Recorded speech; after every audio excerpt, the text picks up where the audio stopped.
Welcome to the Right Take Podcast, news, ideas, and conversations at the intersection of politics and culture, a project of the David Horowitz Freedom Center. I will be your host, Mark Tapson. Greetings and welcome back to the Right Take Podcast. I am your host, Mark Tapson. I hope everyone's doing well. I hope you are enjoying all the winning that America has been experiencing in the few weeks since Donald Trump has been back in office. As I record this, both Tulsi Gabbard and RFK Jr. have been confirmed to lead their respective departments in a new administration that is making America great again at a breakneck pace. So I hope your seatbelts are fastened.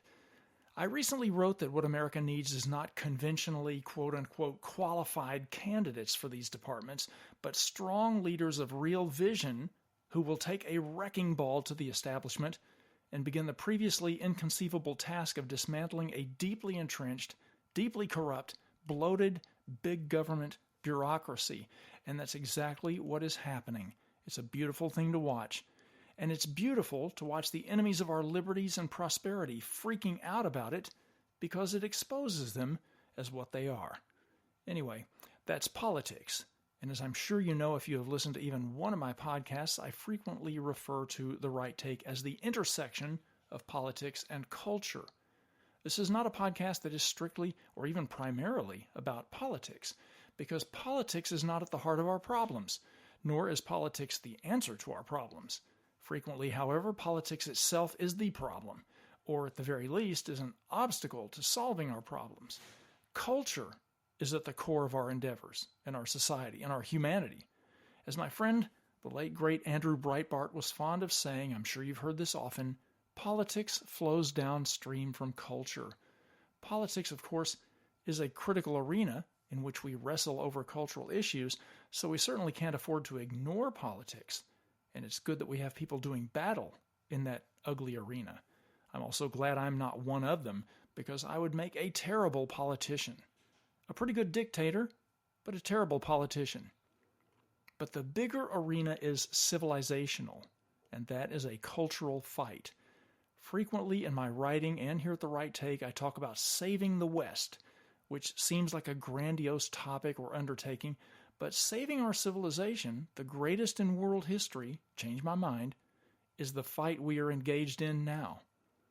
The West is poised at a momentous and fateful juncture. That is the opening line of a brand new book by an exceptional author who happens to be my guest today at the Right Take. So clearly she agrees with me that the West is in the fight of its life and needs as many defenders from among us as it can get. Now, toward that end, the book I just referred to is, I feel, the right book at the right time.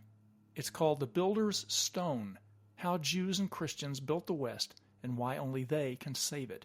It's a book I wish I had written, but since I didn't, I'm honored to have the author here today. Please stay with us here at the intersection of politics and culture, because I promise you, you don't want to miss this interview. And don't forget to subscribe to The Right Take so you don't miss any of the other important conversations we're having here. And remember, if you like what you hear, please leave that positive review. Don't touch that dial.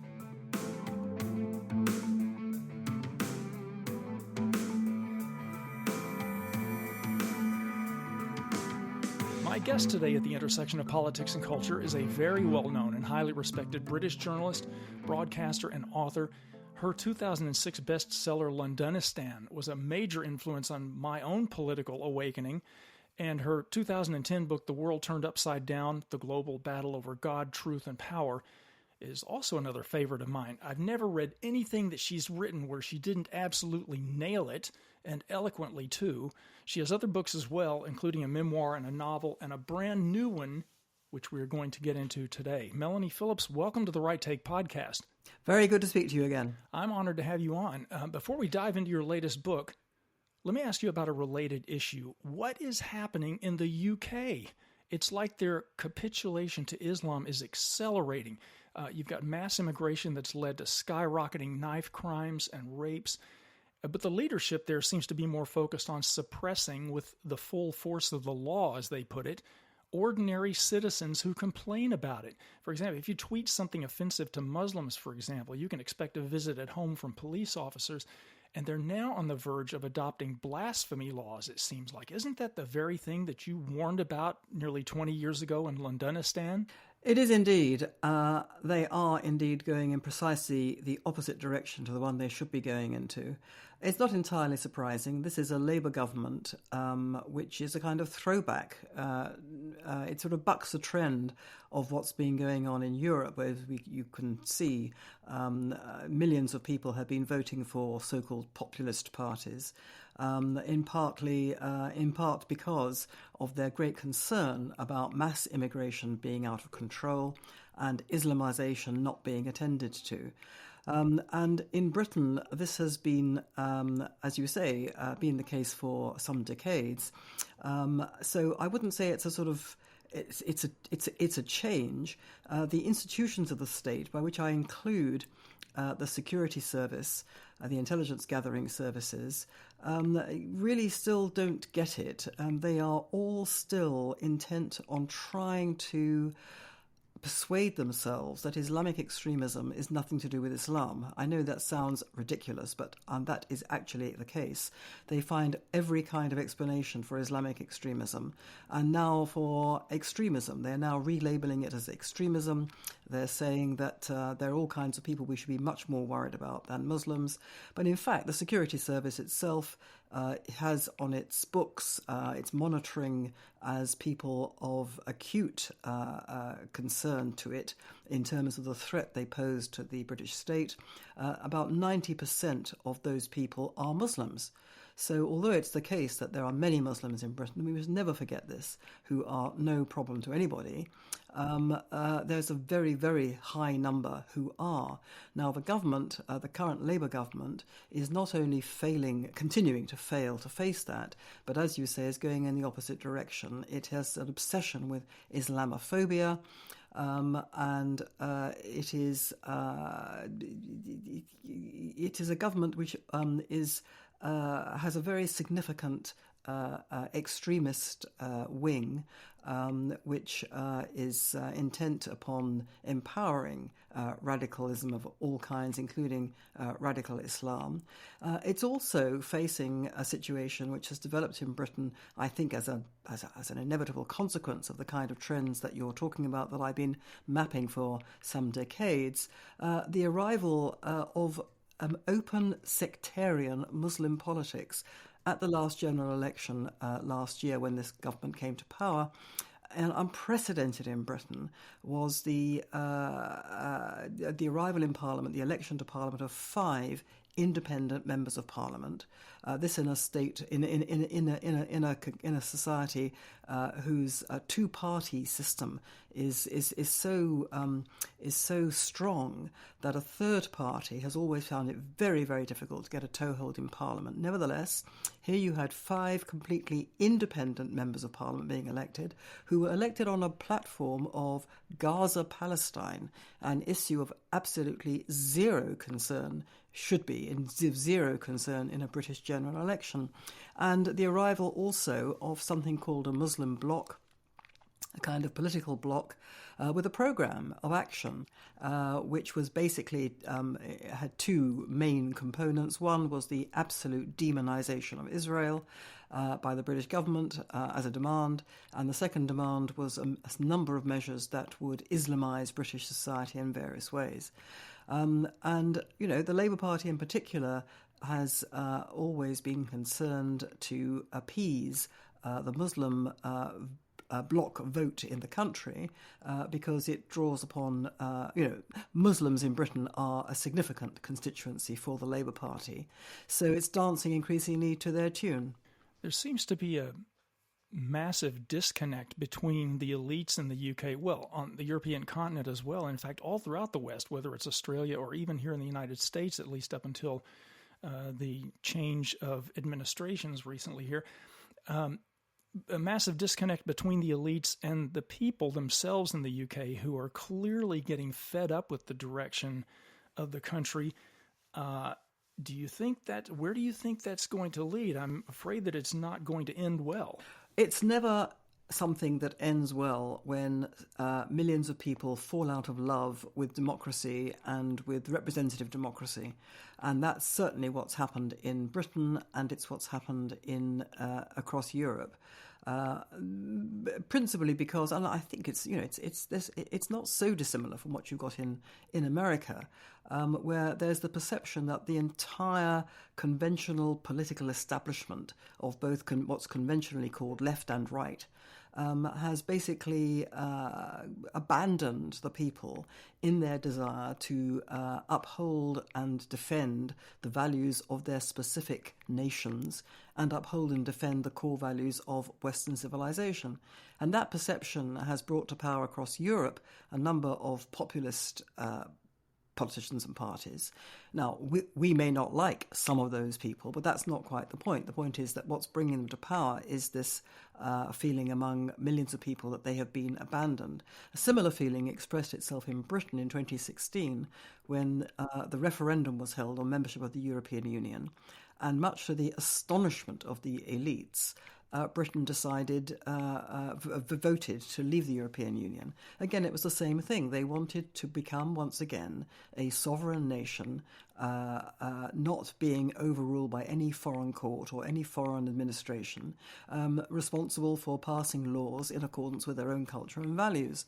Now, the Labour government that came to power in the last general election last year, again, it's a quirk of the British constitutional system. They came to power with an enormous parliamentary majority, which secures them in power in parliamentary terms for the full 5-year term.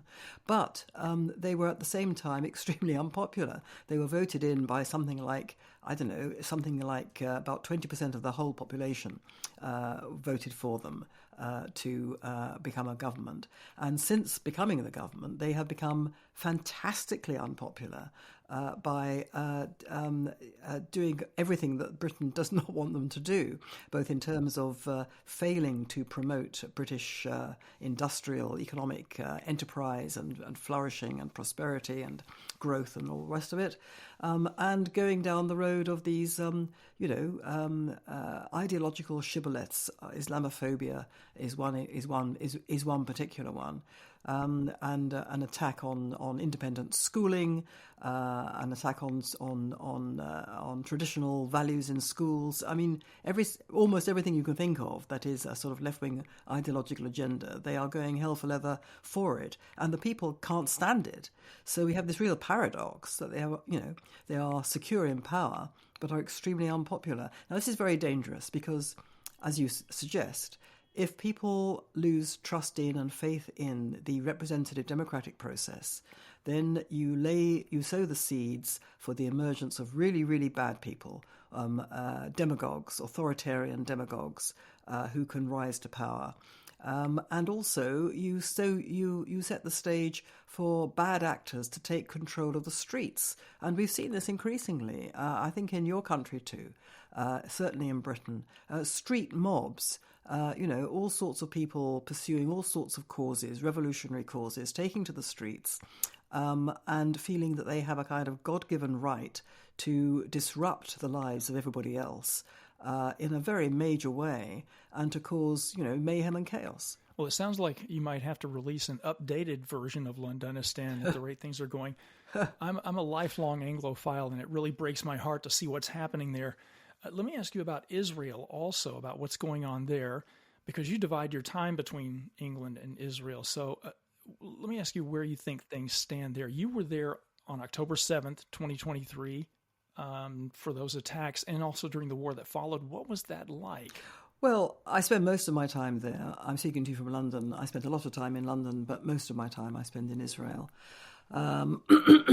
And the situation in Israel is extraordinary. It's unique, I'm sure, in the world, in that for the past terrible 16 months since October 7, the country has been consumed by trauma, which is, I think, a generational trauma. I mean, this is a trauma, national collective trauma that will last for many, many, many years.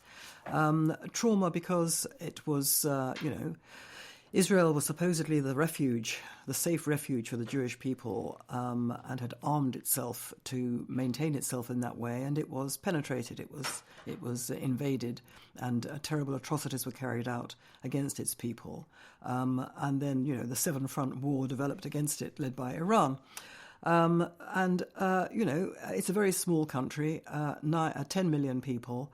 Virtually everybody is affected in some way. People have, children, grandchildren, family relatives on the front line. People are have been going from funeral to funeral because of the deaths in combat of these people. Young soldiers. There's a conscript army, but young soldiers are coming back without limbs. The heroism on the front line has been astounding. So people are grieving, they are traumatized. The fate of the hostages, and in recent days that trauma over the likely fate of the hostages has gone off the charts, because we have seen first-hand evidence now of what we all dreaded, which is how they are and have been abused, ill-tortured and ill-treated and starved to death and almost to death. In those tunnels in Gaza. So all that is kind of off the scale. And yet, at the same time, it is an amazingly optimistic place. I know this may sound remarkable to anybody from outside, and it is remarkable, but there is such a determination, such a sense of, we are going to win this because we have no alternative but to win it, and also because we want to win it because we actually love our nation and want it to continue. And we understand what it is. We understand what we are inside it. We want our children and grandchildren to survive and thrive in this wonderful country that we have. And this is this sense of unity of purpose. It goes far beyond even, just defending the nation against an obviously predatory set of attackers. If you listen to what the young people on the front lines have been saying, they feel a kind of sacred duty to preserve and defend and uphold the Jewish people because of, as a kind of duty to all those generations of Jews who came before them, who gave up their lives and who spent their lives, who were either persecuted or exterminated, but nevertheless fought to preserve the Jewish people in perpetuity forever. And so this is felt across the nation as a kind of sacred duty, both not just religious people, but people who are entirely secular feel it as well. Now, this is incredibly inspiring, and also it's felt, when you're there, you feel, however frightening it is, and it has been very frightening with missiles, not raining down, but being blown out the sky, we hope, above our heads, but some of them actually getting through. So it is very frightening. But at the same time, you feel that this is a seismic moment in history. And this is a moment which is Israel's moment. It is kind of the Jewish moment. You feel that Jewish history, momentous Jewish history, is being made at this moment. And, if you're living in Israel, as I mainly do, you feel that you are living at the very center of this seismic moment. And this is incredibly, I wouldn't say it's exciting, but it is inspiring. And it is a very intense experience. You feel that you are so very much alive and of the moment in a way that certainly I don't feel that in Britain, which is depressed, it's demoralised, it's resentful, it's sullen, it's surly, and points worse than that.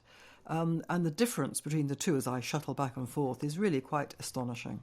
And all of this ties in with the broader ramifications for Western civilization beyond just Israel, doesn't it? And it ties into your new book, The Builder's Stone, which has what these days I would consider a pretty provocative subtitle, although I happen to agree with it, and that is How Jews and Christians Built the West and Why Only They Can Save It. At the risk of asking you to give away spoilers, can you give us a kind of a thumbnail sketch of how Jews and Christians did build the West? Well, yes. At the root of Western civilization are Jewish and Christian values, and let me explain a bit more what I mean by that. We all know that Christianity is the foundational creed of the West.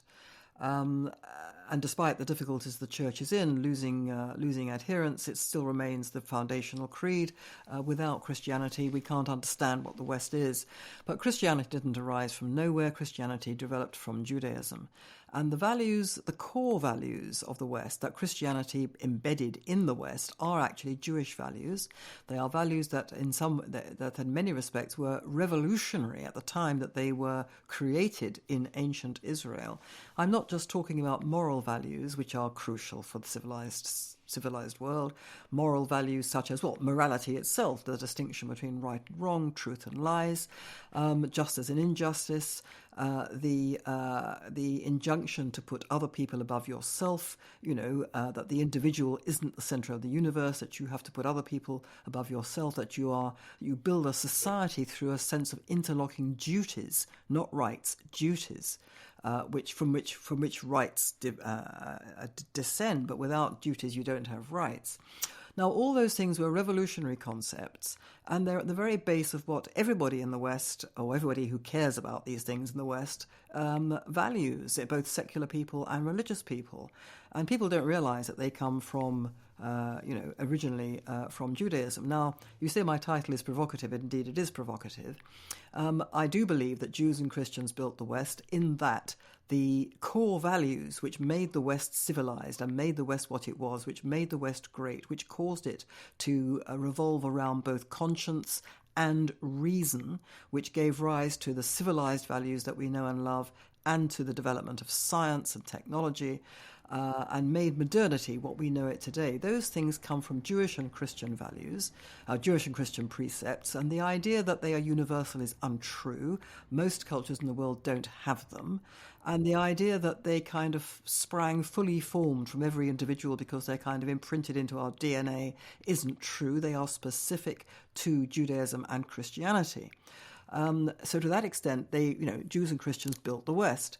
And I say only they can save it, by which I mean this, that it is only those values which make the West. If we do, as we have been doing, undermine those values and try and replace them by other values which we call universalist values, so we snap the anchoring chains to the culture, or to the codes, the Jewish and Christian codes that gave rise to those to that civilization. Then we're not going to have that civilization. So in order for Western civilization to continue, it has to reconnect to those values. And what I'm saying is this task, although it's carried principally by Judaism and Christianity, what I'm saying in the book is that what's needed is what I call a countercultural resistance movement, an alliance to save civilization, which should be formed from all groups.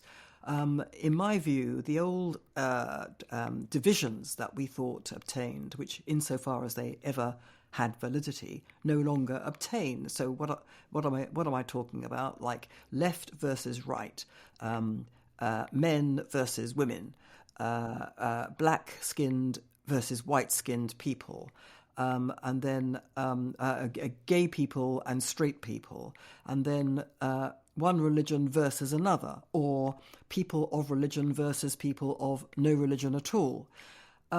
Now, I think all those divisions just don't work anymore. And what the division that does matter, that we should all be very concerned about, is that on the one hand, you have many people from all those groups I've just mentioned, who love the West, revere its values, understand where they come from, want them to continue, and those from all those groups I've just mentioned who don't love the West, who hate the West and want it to be destroyed.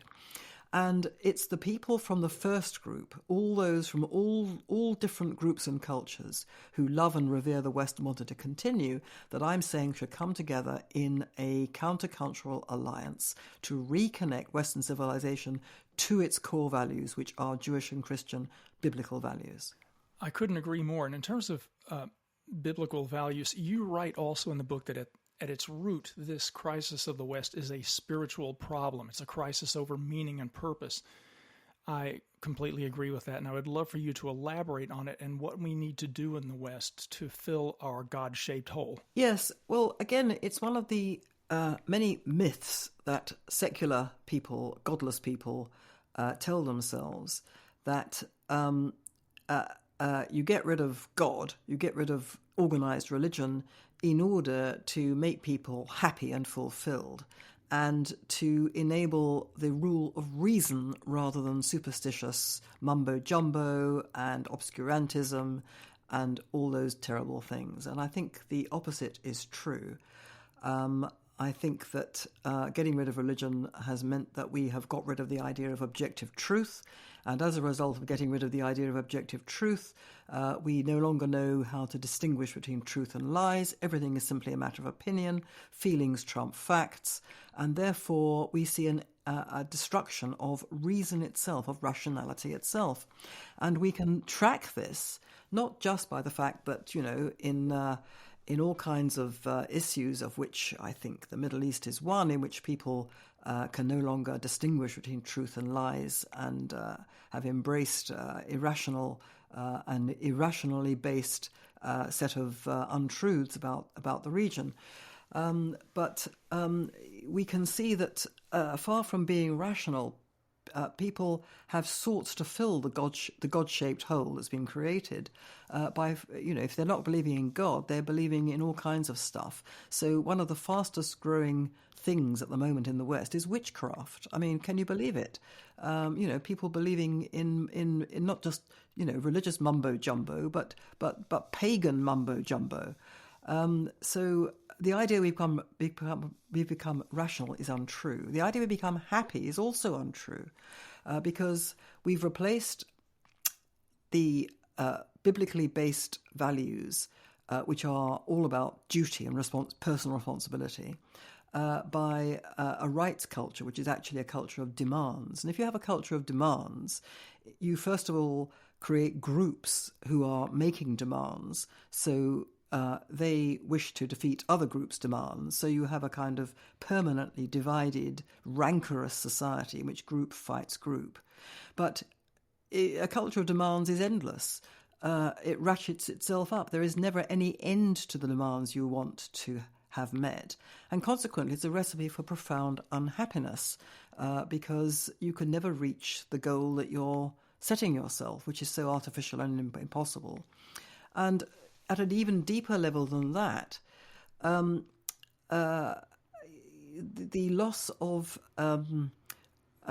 biblical values and religious belief has meant that, far from people being unhappy, we are seeing record amounts of mental and psychological distress and psychological disorders and illnesses, especially among young people.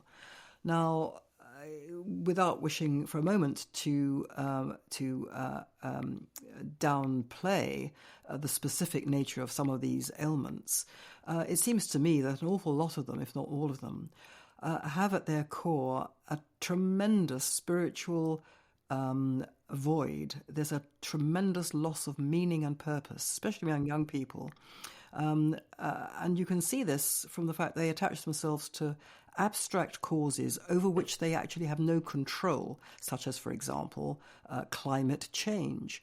The idea they can control this is absurd, but they throw themselves at this with really religious zeal, including, demonizing any dissidents and heretics who speak against this creed. And there are countless causes like this to which they have thrown themselves, all of which are kind of abstract, all of which are unattainable. And it seems to me this is part of what I'm talking about. This tremendous loss of meaning and purpose in their personal lives. And because we have a rights culture, we've also told young people over many decades, we've told ourselves that the worst crime we can commit against ourselves as human beings is to suppress and fetter our ability to realize our deepest selves and our personal fulfillment and happiness and all the rest of it. And consequently, we've sought to erase all challenges. So, I wrote about this decades ago in the British education system. The idea that, you separate children into, or the idea that you expect children to achieve excellence. That means that some children will not achieve excellence and they will fall at the hurdles you are erecting. And consequently, we told ourselves, because they will have this setback, they will be marked forever as people who have failed, and they will disintegrate inside themselves, and this is the worst possible thing you can do. And so, in order to avoid that, and in order to achieve the realization of everything that's inside them, you must remove all hurdles and all obstacles. So you must basically. I wrote a book called All Must Have Prizes. You give everybody a prize. There is no achievement anymore. Everybody achieves equally. There is no excellence anymore. Everyone achieves equally. And consequently, and it's not just in the academic sphere, all sort of personal problems have to be erased. So, there is no lifestyle that can be barred to you or by social stigma. We are not allowed to say that any personal lifestyle is any worse than any other. That will fetter your freedom to live exactly as you want. Everything is to do with an absence of challenges. Now, I'm not for a moment suggesting that I want people to be unhappy or to be frustrated or to fail, but this is life. People do fail. Not everybody can achieve everything all the time. It is a lie to tell people that they can achieve everything all the time. But the fact is that, we've created a situation in which successive generations of young people have had no challenges. And consequently, they simply can't cope with life at all. They cannot cope with challenges. And furthermore, it's a very important part of life to meet challenges. Okay, you may fail them, you may overcome them, but nevertheless, trying to overcome them is a very important part of life, and it's something that gives life meaning. You are striving. It gives you a sense of purpose. If you have no challenges, you have no purpose. You have purposelessness. And all this against the background of being told in the absence of religious faith that we're basically nothing as people. We are merely a set of random synapses whirling through space. We have no connection with anything at all. Now, if you're a young person, that's a terrible thing to be told. You have no purpose in life because there's no moral distinctions that anymore. Everything's a matter of feelings. You have no agency. You have no moral agency. You have no agency. You can't change anything. You are the hapless plaything of a blind set of forces which come from nowhere and have no meaning. This is the most appalling thing to tell people. Not surprising that people feel, spiritually empty and have a loss of meaning and purpose.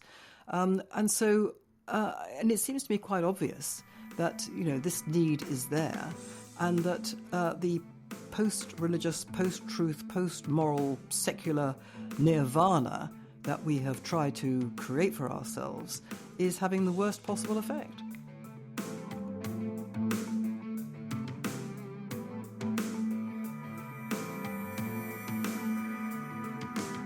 You write in the book that the war of attrition against the West has now reached a tipping point, and that this is the moment when the West will either get itself together or go completely over the edge of the cliff. And what's needed, you say, is to address the forces that have driven Western society off those rails into unreason and demoralization. You've already alluded to a couple of those forces. What about the family as it has been traditionally understood in the West? How has the Marxist left's intentional deconstruction of the family contributed to our current crisis? I think the onslaught on the traditional family is absolutely fundamental. I mean, there are two fundamentals to this, to a culture's survival, ability to survive. One is the education system, the idea that education transmits the culture down through the generations. And that was blown out the water decades ago by the idea that the Western nation was fundamentally evil, illegitimate, born in original sins of colonialism and imperialism and all the rest of it, and should not be transmitted down the generations. And the second great building block of a culture is the traditional family. Now, this has been systematically undermined by the idea that the traditional family was itself an onslaught against personal happiness. To begin with, it was conceived of as an onslaught against the personal happiness of women who had to be released from the drudgery and the abuses that were inflicted upon them by being expected to marry men.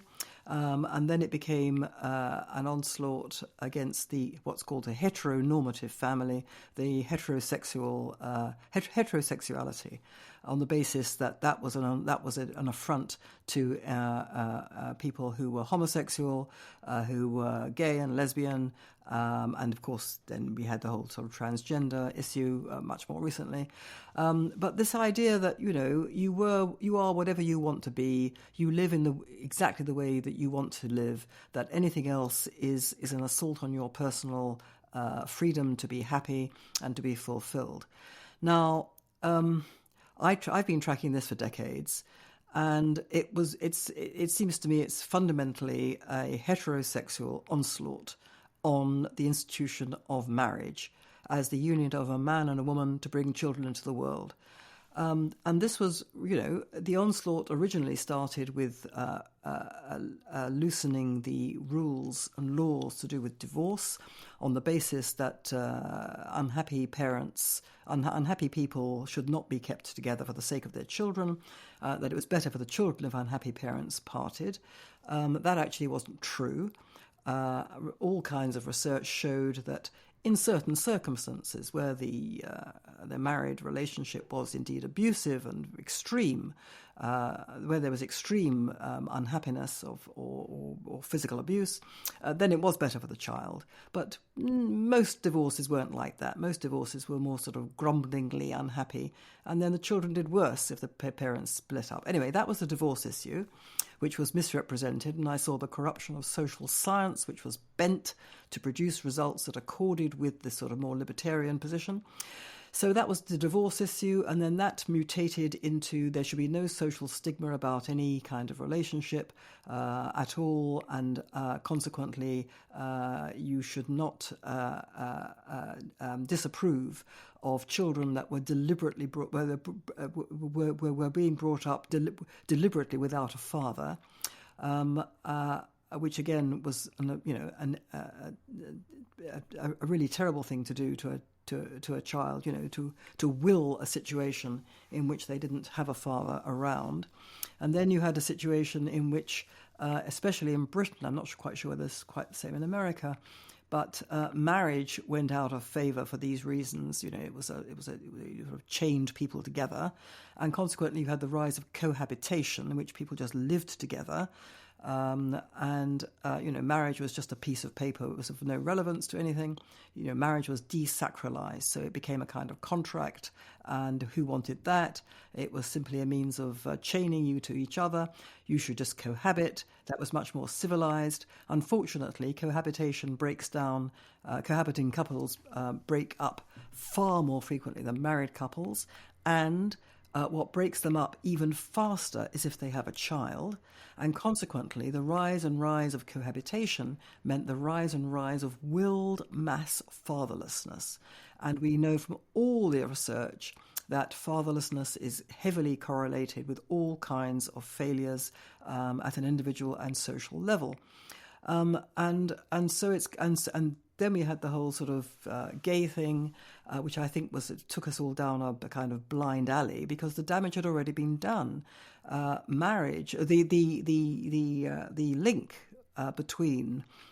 links between sex, marriage, and children had been systematically shredded by the heterosexual world. And then it wasn't surprising that gay people came along and said, well, if marriage is just a sort of contract that gives us certain legal and financial benefits from the state, well, we want it too. Well, of course they do. Of course they did, because marriage had been reduced to that. And consequently, then we had the whole sort of gay marriage furore. But by then, the damage had been done totally to the institution of marriage. It had been wrecked by the heterosexual world. And the consequences are all around us. because, yes, it's true that, children and women and some men can be and are abused and made miserable within marriage. That is true. But that is completely outweighed by the fact that by and large, and it's also true that people in irregular families, being, a single mother bringing up a child on her own, for example, that they do very well with their children. Many such parents try very hard to overcome all the disadvantages for their children and do very well. But that's not the point. The point is that overall, generally speaking, relatively speaking, the best and most reliable way of producing emotionally healthy, resilient, self-motivated individuals that kind of keep the whole cultural and social show on the road, those individuals are produced by married couples. And that's what we've destroyed. And consequently, that fundamental building block, so essential to our Western civilization, has been so badly eroded. Melanie, a lot of culture critics don't have a clear plan for addressing the crises that we're facing, but in your last chapter, you do have a 10-point program for, as you mentioned earlier, a cultural resistance movement, a countercultural resistance movement. And again, at the risk of giving away spoilers, could you talk about a couple of those points, especially ways that the average person, we'll call them, could take action?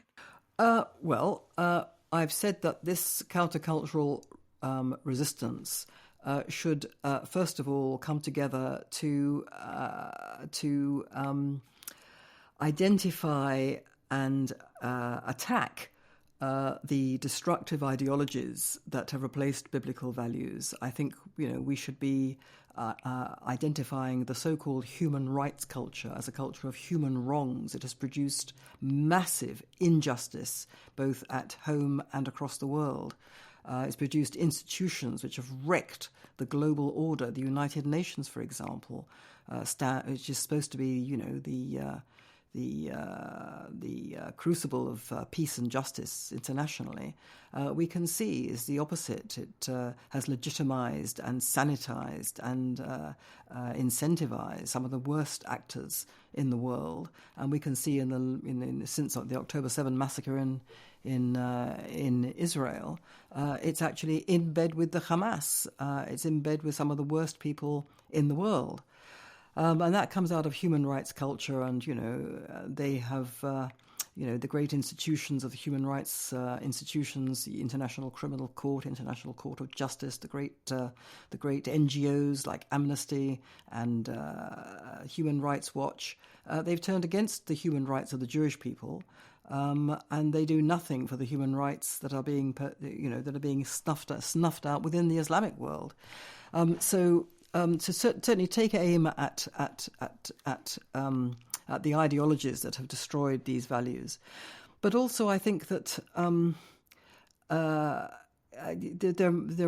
you say, I've got a number of suggestions. But I think that Jews and what the Jewish people have a particular part to play in this rescue mission, because the Jews' unique selling point is cultural survival. That's what the Jews do. They have been everything's been thrown at them that could possibly be thrown at any people, and any one of those things would have felled any other people. And the Jews have nevertheless survived and thrived, while every single culture, although the Jews have taken grievous losses over the centuries, but nevertheless they have survived and thrived as a people, while every culture that has tried to destroy them has itself disappeared. So the Jews could do cultural survival and can show the West how to do it through, for example, placing the most tremendous priority on education, but also on the transmission of the culture through celebrating it. We should be celebrating the achievements of the West. I mean, we're told the whole time how terrible the West was. And this is a lie. The West did not invent colonialism. The worst practitioners of colonialism and slavery are in the developing world. But, we should be, as a West, we should be celebrating what the West has done and celebrating the role of Christianity in doing that, in achieving those, in helping bring about those achievements. The role of the Bible in creating science. Why did the West have science? Or why did the West's science develop, I should say, in the way that it did as an unstoppable force for progress, whereas other cultures that had science, plenty of other cultures had science, but they did not develop in that way. And that's because the West's science came from the Bible, which gave it reason and intelligible laws in the universe and all that kind of stuff. So we should be saying all of that. I'm suggesting that Jews and Christians should get together to fight one of the most terrible things that's happening in the world today, which is the persecution of Christians around the world, the burning of churches, the decimation of Christian communities. This is a terrible thing that's happening. It's a deliberate attempt to exterminate Christianity completely.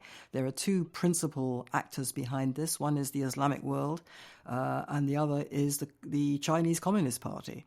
There's virtually silence about this. It's absolutely astonishing. First of all, there needs to be action against this in order to draw attention to it and to try and stop this terrible abuse going on. But also an alliance of Jews and Christians, and of course anybody else who wants to join in, an alliance like that from within the West would again, uphold the West as a force for civilization, not just Western civilization, but civilization, civilized values. And this is what, people in the West should be doing, not campaigning for climate change over which they can do absolutely nothing, but campaigning to stop the abuses of power and the terrible, tyrannical death and destruction being rained by people upon other people that is going on. That's something we can do something about. Melanie, I think I know how you're going to answer this next question, but I'd love to hear you answer it anyway, because I think it'd be a great way to end the conversation. I hear a lot of conservatives say that Europe and maybe even the West itself are doomed because, hey, demographics is destiny, civilizations rise and fall, and ours has had a good run, but maybe it's just in its decline right now. The tagline of my Substack page is "Make Western Civilization Great Again." Do you think the pessimists have a valid point that decline is inevitable, or do you believe, like I do, that it's not too late for the West to reclaim its former glory? I never believe that it's over until it's over. The pessimists certainly have a point, and I say in the book, I cannot possibly say whether the West can pull itself back from the cultural cliff edge. And I also can't say whether it actually wants to. I can't do that. All I can do is say, this is why it's got to where it's got to. If it wants to save itself, this is what it has to do. Now, do I think it has a reasonable chance of doing that? Yes, I do, actually. As I said, there are millions of people who are already voting in political terms to get, for the West to survive. They want the West to survive. Which is a tremendously good place to start. There are lots and lots of people who are desperate in their personal circumstances, desperate for the comfort and consolation that come from the sense of purpose and meaning that come from connecting with these values again. And I think that with the right kind of leadership, both political and cultural, addressed in the right kind of way to people, an enormous amount could be changed almost overnight. The cultural weather can be changed almost overnight. It's a question of finding the right language to talk to people, and that means understanding what's gone, in my view, what's gone wrong. That, you have to find a way of connecting to people so that they feel that the message you're giving them is relevant to their own personal circumstances and will make their own lives better. I firmly believe that what I'm saying would make their lives better. The problem is that not nobody, but very few people in political or cultural life are making these arguments. So I believe there's everything to play for. I believe that, as you said, I've written in the book that this is a kind of cultural inflection point. I think that we're at a kind of seismic moment in the world. And I believe that October 7 was the inflection point. That was the point at which the West was basically faced with a challenge that was laid down by what it saw happen in Israel on October 7. Do you, the West, support civilization, or do you, the West, actually support barbarism? Now, at this moment, I have to say, the West's response to October 7 and Israel's attempt to defend itself against genocide, it has, in that response, the West has not shown that it is defending civilization. Now, there's a new sheriff in town. President Trump has emerged in America as a sort of galvanic force in his first few weeks in office. He is indicating that he has a different view of the Middle East, a different view of the world. The signs are promising that he does actually understand what the stakes are, and in terms of the Middle East anyway, and is going in the right direction. However, it's too early to say, even on that limited scale, whether he is going to go in the right direction. I don't know. Some of these noises he's making are promising, but I reserve judgment. But what's needed is for him to use the enormous cultural power he has as president of the most powerful country in the world to change the cultural weather more generally. It would be very good if he could broaden his approach to give some kind of leadership from the top. He doesn't have to do very much, but he has to say what needs to be done in order to stop the West from sliding off the edge of that cliff. He has to spell out what we've been doing to ourselves and what we need to do instead. And I think that would actually empower a lot of people who are currently either ignorant of what the situation is or are unable to act in the proper way because they're too frightened to, or because they don't know how to. I think that sort of leadership from the top is absolutely essential, and it's essential at all levels in the culture. But one person empowers another person. One leader empowers other leaders, and I would hope that benign and essential cascade of good thinking will now happen. Will it happen? I don't know. But as I say, I think everything is to play for. I agree completely, and I hope so too. I know you have a Substack page, which I highly recommend. It's melaniephillips.substack.com. But how can people keep up with you on social media or elsewhere? I don't do very much on social media. I don't like it. Facebook has shown itself to be unfriendly to me. And so I don't do anything on Facebook. I use Twitter simply to advertise what I'm writing, but I don't engage with people on Twitter, I'm afraid. The best place to find me is on my Substack, melaniephillips.substack.com, I'm afraid. I can't say that you can find me on social media because you won't really be able to engage with me there. I completely get that. Melanie Phillips, thanks again for joining us today, and thanks for all your epic efforts in defense of civilization. Thank you so much, and very good to speak to you again. Listeners, I cannot recommend highly enough Melanie Phillips' new book, The Builder's Stone. It's both an insightful diagnosis of the West's current crisis and a prescription for it. And don't forget to subscribe to The Right Take so that you don't miss any of the important conversations we're having here. Remember, if you like what you hear, please leave a positive review. See you next time. The Right Take with Mark Tapson is a project of the David Horowitz Freedom Center and Front Page Magazine. Unauthorized reproduction of this podcast without express written consent is prohibited.